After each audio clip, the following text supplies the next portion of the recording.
poursuit Bernard avec vous avec une valeur bancaire BNP. Voilà. Donc la BNP, début novembre, le 7 novembre, si je m'abuse, j'indiquais en fait que j'étais positif sur le secteur depuis un certain nombre de semaines, que les résultats qui avaient été en fait annoncé la semaine précédente avait été très clairement acheté par les investisseurs, mais que l'accélération que nous avions eue le 7 novembre m'interrogeait plus qu'elle ne me rassurait. Elle ressemblait vraiment à une accélération en fait ultime, c'est-à-dire ceux qui ont attendu le fait d'être rassurés par la nouvelle pour rentrer sur le marché, c'est souvent trop tard donc que l'on rentre. Donc je recommandais dès le 7 novembre la prudence, et plutôt que de jouer une nouvelle accélération, donc j'ai recommandé un encaissement ou de sécuriser au moins les positions qui pouvaient être ouvertes sur le titre. 10 séances plus tard, et comme on le voit sur le graphique que vous avez mis à l'écran, on constate tout simplement que la valeur évolue toujours dans notre résistance en rouge. En fait, c'est le niveau entre 50 et 51. Donc,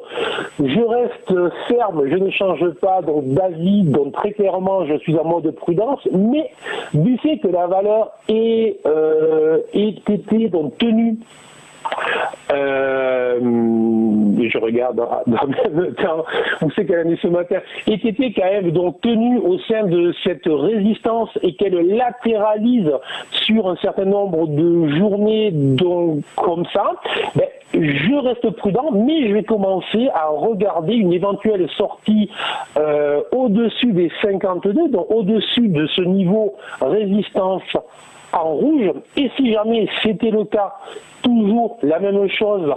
en clôture jour et jamais en journée, on attend la fin de journée. Donc si c'était le cas, donc une clôture jour au-dessus des 52 sur les prochaines séances avec du volume si possible, à ce moment-là, on pourrait considérer que la valeur en fait a connu une phase de ralentissement, de pause, mais que les acheteurs se représentent à nouveau, et donc à ce moment-là, nous aurions la possibilité d'une nouvelle accélération en direction des 53,8 voire des 55,1.